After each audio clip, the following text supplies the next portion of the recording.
Mhuri yeZimbabwe chitunha chosiya chauraya munhu mumusha munguva yenhamo. Pakaipa, zvinotyisa, zvinokatyamadza.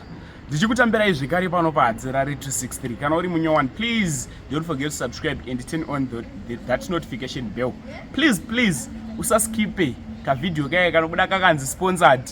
Kavidhio kako kakaskipa pafoni yako, even pa TV pakaerekana pabuda kavidhio kemurungu, chimbokasiyaka umbokaona. Hazvisi kureva kuti vidhio rino iri uchatadza kuriona, uchariona, but zvinobatsira kuti tiwanewo mari yedhata, tiwanewo mari yekutsvaga nyaya dzachona tichikuisirai panapa paHadzira 263. Saka kakabuda even pakati, even richitanga kakabuda ka6, kasiye kavidhio ikako, mari iyoyo haisi kubva muakaunti mako, iri kubva kuvarungu. Ndichikutambirai zvekare pano paHadzira 263. Pano pano kuzivisai manews updates ezvinhu zviri kuitika munyika yedu yeZimbabwe.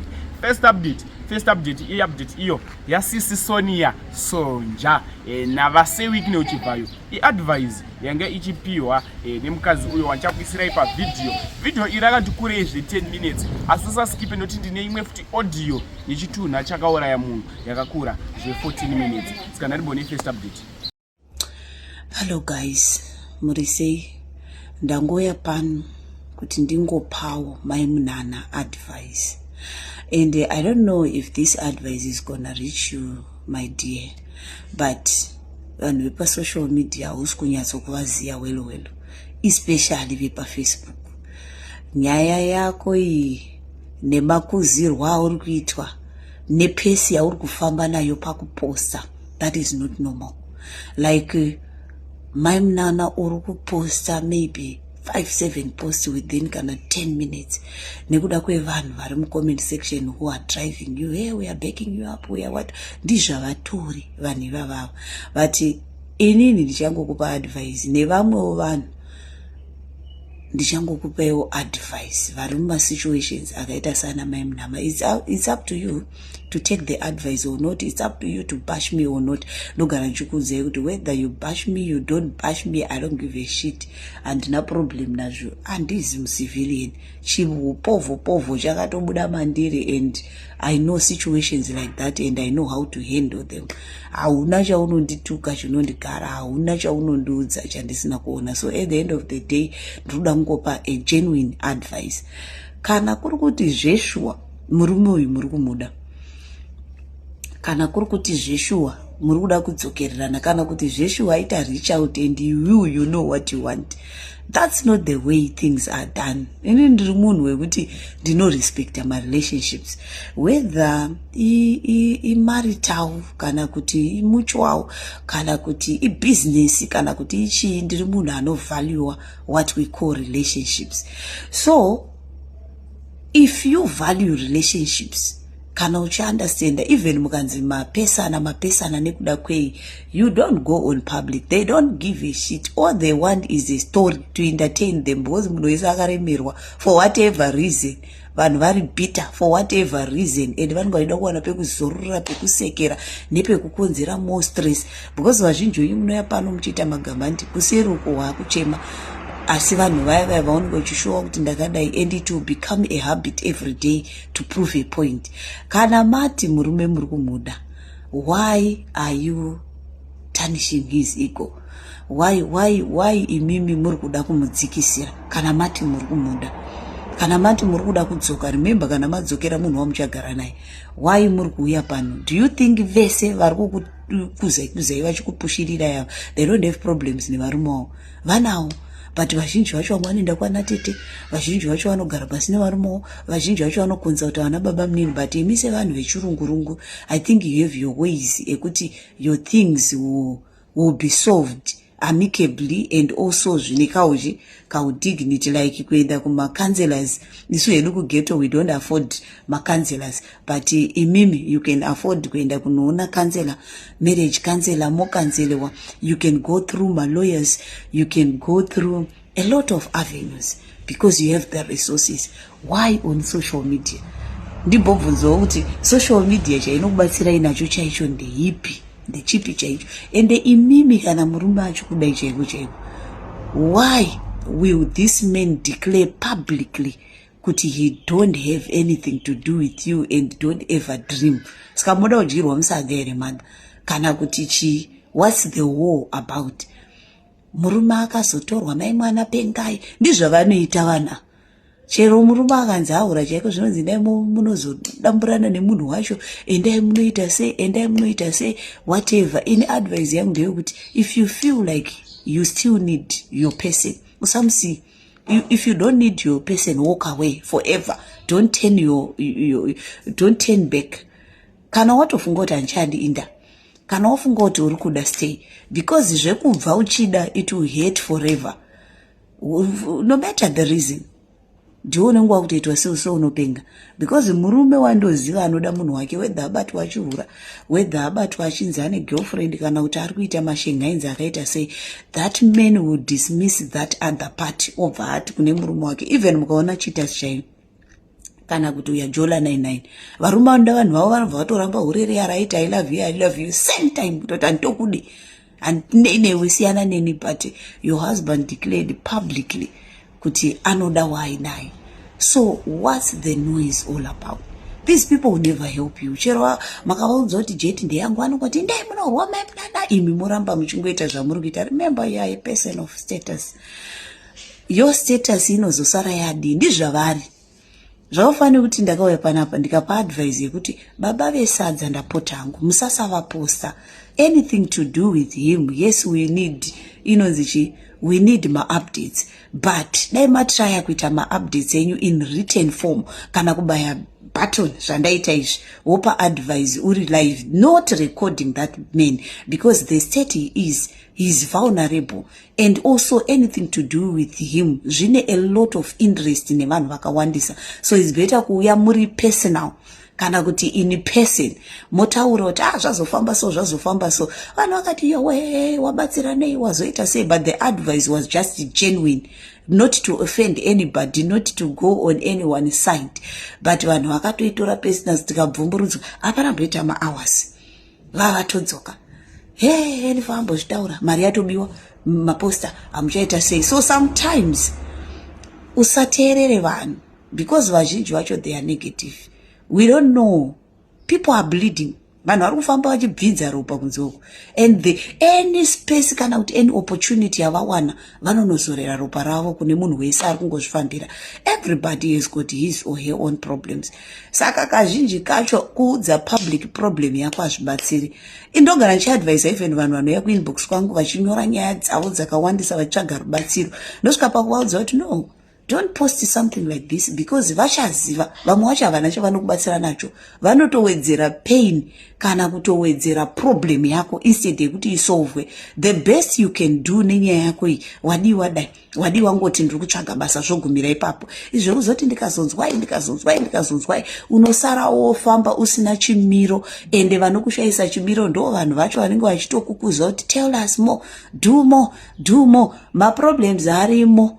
Vazhinji vakatopeka mabhegi vakamarongonora vakamarongedza futi mumamarriage mavo, asina nhasi zviri kungovafambira, vasina wovaudza, vasina public inoziva, vanhu vachingoita ma-assumptions. You always came mai munana pasocial media, ende ndakatanga kukuzivai kuInstagram. Ndofunga vamwe vanhu havazvizive kuInstagram. I think that was before COVID, something like that. Muchicheka hembe dzemurume, muchicheka muchidzidambura muchiti yawe ilebho rakati ndadambura, ilebho yakati. Your man just came nesi paragraph rake akataura kuti ndinokurespect, dai wambondipawo dignity. Makapedza makadzipisa makadima, hausigero arimo sezvavari kungotaura. Sometimes munhu anenge achikuda, but peace chaiyo anenge aita se asina. Nekuda kwako, you rant, you go everywhere, you try to tell the world, but uri kukanganwa status yemunhu yako. Zvasiyana nevedu vekuti pamwe hapana anovaziya kana kuti chichoro ndikavadamburira hembe ingori nyaya isina basa. Your man is a public somebody anorespectwa nevanomurespekta, not all, but status yake, whether you like it or deny it, he is someone with a status. Zvaunozomuita kuita kunge munhu wekugeto wauri kubvumburudzira nanikirine. Why don't you solve your issues makaita kakunyararira so? Because vanokukuzai chavanoda inyaya. Pano panobhadharwa, makambozvinzwa, panobhadharwa pano, ende kuti munhu azowana dola amaikuru mune matenderedzwa ka 1000 times. also wana mari, they don't care about your shit, to tell you the truth. Ende ina handisi kuti musapesue murume wenyu, handisi kuti musaita sei, but pursue nyaya dzenyu not on public, especially zvine chekuita nemarriage. Kana ari munhu waunoda, ari baba wamwana wako, wauri kufunga kuti muchavaka upenyu mese, come on my dear, that's not how it is done. Even in my youngsters makanditeerera, things are supposed to be done in a proper way. You can talk nemunhu wako, even mukarambana onesa naye kuti ina nchadi nekuda kwezvakati nezvakati nezvakati, dai magadzirisa pakati mune zvakanaka zvekuburwa isita itombozviita kudhara, but pane paunongosvikawo pakutoona kuti zviindike varume vanongoda kuti mutaurirane, vanoda peace, havadi kunyadziswa, because vane chinonzi ego as men. Yakatosiyana needu akadzi, it's natural, they have ego. That ego, that manhood, ukangoivhiringa sometimes unenge wakutonzwa kutozviita baba kana kuti wazoita sei. Just amicably solve your issues without the public, because all we need is drama. That's the truth. Mandinzwa Geto Youth mambo ya mahombe, asiri mambo ya mahombe. That's my advice to you. Next update iyo yechituna icho chakaurayiwa. Mushakabvu aurayiwa akazourayawo muurayi. Vadikani mprofita akaenda panamo apa ane power. Dakukusiya mchinzwa audio. Wapedzonzwa audio iyi yakakura, saka zvipei nguva yenyu kana wanga uchidya chipedza kudya wogara pasi unatsoteerera nyaya iyi kwairi kuenda, wozeya wotaura zvorofika comment section. Vanhu vapanduka, vanhu vari kupindwa nemweya yakaipa muno munyika yedu yeZimbabwe. Ngatipushei masubscribers tipinde 200,000 subscribers before the month end. Much love. Kune mwana akafa, mwana uyu akabva kuchikoro ndokubva asvika pamba. Asvika pamba achibvaona amai vake kandi vanhu vekumba kwavo vaenda kumunda. Vaenda kumunda akabva aenda panext. Panext anojamba musha umwe chete oenda pamusha wechipere. Ndo paakaenda pamusha apa paakaenda apa pana mai varipo vanorwara. Mai ava vaende kumunda nokuti vanosiya vari papi vari pamba apa. So mwana uyu ndo paakaenda. So mai ava vanga vakagara zvavo varipo. So mwana uyu ari mukati mekufamba kuti asingari kudarika nepamba apa, vakabva vamudana mai ava kuti uya panapa, pinda mumba undisvitse mvura. Mwana achibva pinda mumba achibva asvitsa mvura vamai ava. So zvakaitika ndezvekuti mai ava asvitswa mvura, mwana uyu akazobva angogara hake ipapo. Ndo pane munhu wangaita sei, wanga achitaura vanhu vakawanda vari kumaminda. Mai vepamba apa vachidzoka vakaita vasiya vabika chikafu chavakabika kuti kana vachinge vadzoka avari kusvika vachibika ndo chavachadya. So mwana uyu akabva hanzi namai ava, nditorere chikafu changu chasiyawo mumba umu, mwana ndibva tora chikafu. So mai vaye vachibva vati chitorawo nechakako nechako tidesei tebva tadya, vachibva vadya. Mai vepamba apa vachibva kumunda vakanosvikira vachikuona kuti amai vakasiya pamba pano murwere uyu vari kutodya pamuchete nemwana upi nemwana uyu. So chikafu chavo chevanhu vanga vati iwo kana vakubva munda chinokwana, chikafu changa chisakwana. Mai vachibva bata ruoko mwana uyu ndobva varova mwana uyu. Varova mwana uyu, mwana achibva aenda kumba kwavo achichema. Akasvika kumba kwavo vanhu vekumba kwavo vasati vadzoka kubva kumunda ndobva agara pamba. Agara pamba ndobva amirira mai vake. Mai vachidzoka kubva kumunda vari kusvika vari kuona mwana akarara pasi ari kupupwa furo pamuromo. Mwana ita sei, achataura hapana. Vanhu vepamba paakumba kwaabva kunojambwa musha mumwe chete wobva waenda kumwe. Nzvimbo yandiri kutaura iyi mhuri yeZimbabwe, vanhu vanorima mumayadhi. Unenge uri musha but wakada kufanana nemunda zvakare, nekuti masenzi iwawo anorimwa. Amutozivi kuti uko kune vanhu nekuti pane musha nemunda zvakare. Asi apa waitanga wajamba umwe musha woenda umwe, zvokuti waitanga kana 2-3 kilometers kuenda kune musha wacho iwo kwakaita mwana uyu. Vabata mwana uyo kliniki kwairi, vasama kutora ngoro kuda kutakura mwana, vachibva vaenda pane umwe musha wemprofita kuti mwana anamatirwe. Mwana akanamatirwa furo rakaramba richibuda, mwana akutoisa muromo padivi, mwana akutorura marurimi, ndo kutakura mwana vachienda kuchipatara. Vaenda kuchipatara vakati hongu mupei mapiritsi nezvimwe muende kuchipatara chihombe. Asi pane vamwe vaitaura vachiti marwariro ari kuita mwana uyu maregere matsvagano ndezvekubatsira zvechivanhu kana kumaprofita. Vai vakati isusu hatina kana mari, dzimwe dzenguva maprofita anoda mari. Vachibva vanzi kuno mwandinoziva regai ndifone pamba pandiri kuti rina kana ngoro. Vabatsirwa nevamwe zvikanzi mwana iye aenda kuchikoro here, zvikanzi aenda kuchikoro akadzoka.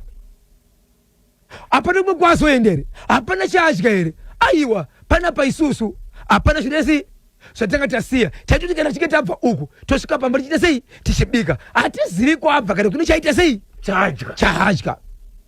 Right, vaenda pa next door. Zvikanzi mwana uyu tamuona achidarika nepano. Pane umwe munhu angari panga asingationeki kuti angari pamba. Ndamuona ndiri mukati memunda muka mwana uyu adarika, but kudarika kwake achienda uku handina kuona, but ndaona achibva kopi achibva uku kunova ndiko kumba kwaanga ari kuya. Mwana uyu achibva aenda pane umwe munhu aizama kubatsira mwana uyu ndokunobengenura rurimi rwese rwaita maronda, achidya rurimi achiita sei. Mwana ambogaragara asi kutaura time achibva azotaura.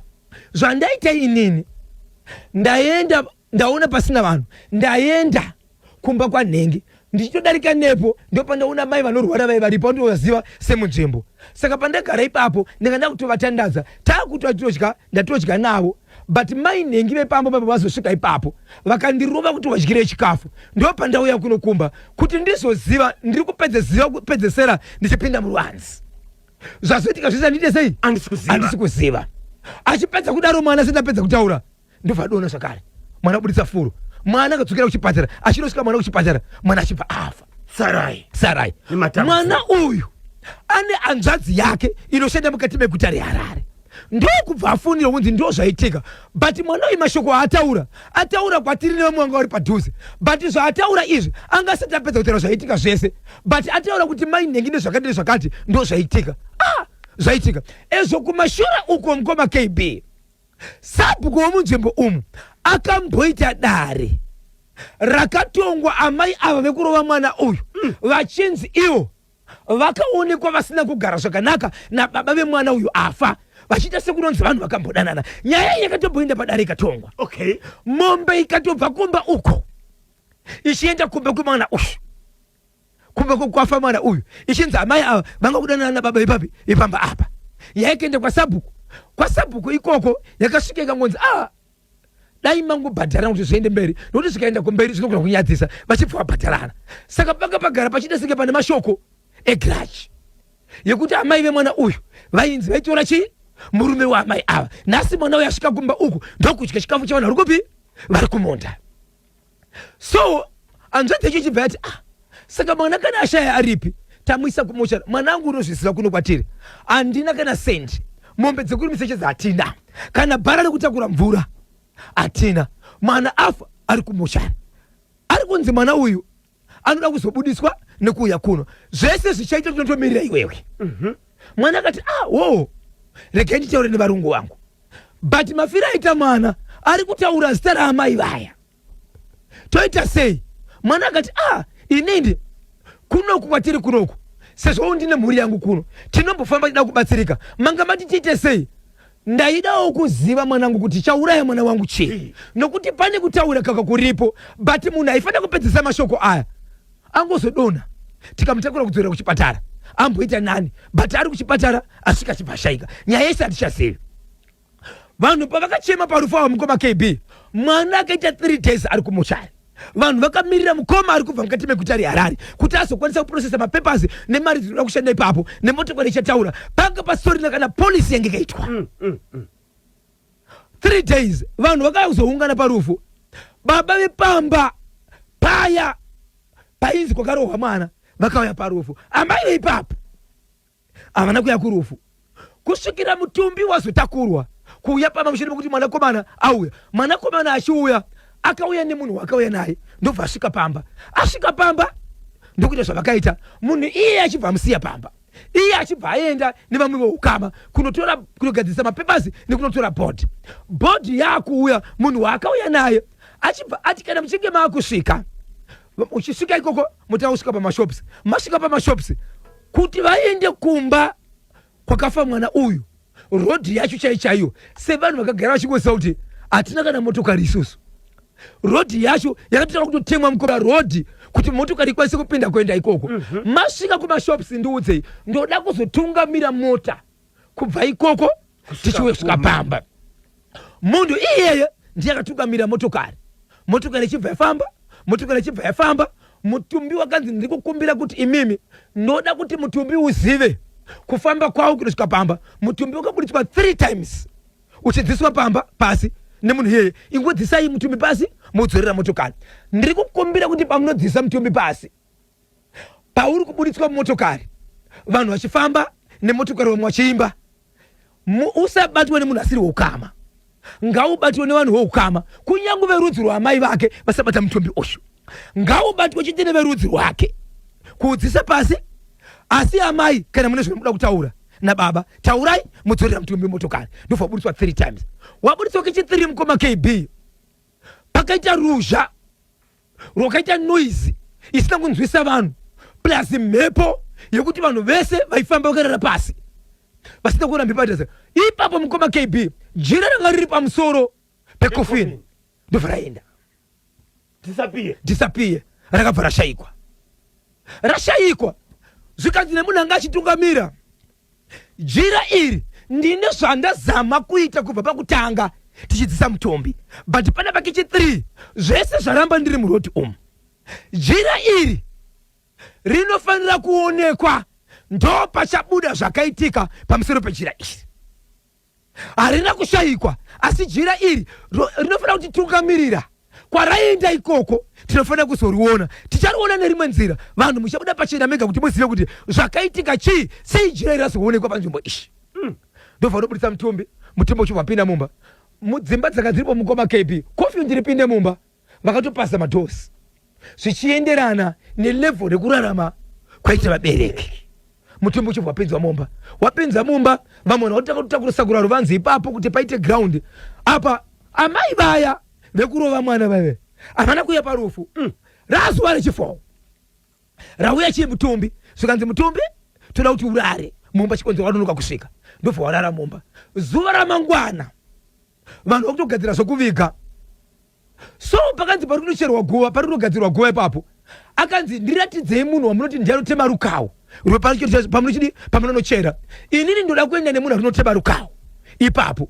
Uyezve kana makuburitsa mutumbi mumba kuti uite board film, handisoda kuti ubatwe chero neveukama. Ndoda kuzama nepandogona napo inini kushungurudza mufi kuti ndikasumudza saidi iri ndosumudza saidi iri, kana ndichidhonza ndodhonza kusvika kofini rasvika panze ndirege ndiburitse ndega, then mozotanga kuona panze.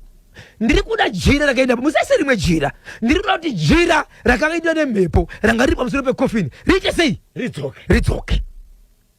Vanhu vaenda panze vanotanga kuita board film, 1 by 1 by 1 by 1 1 by 1.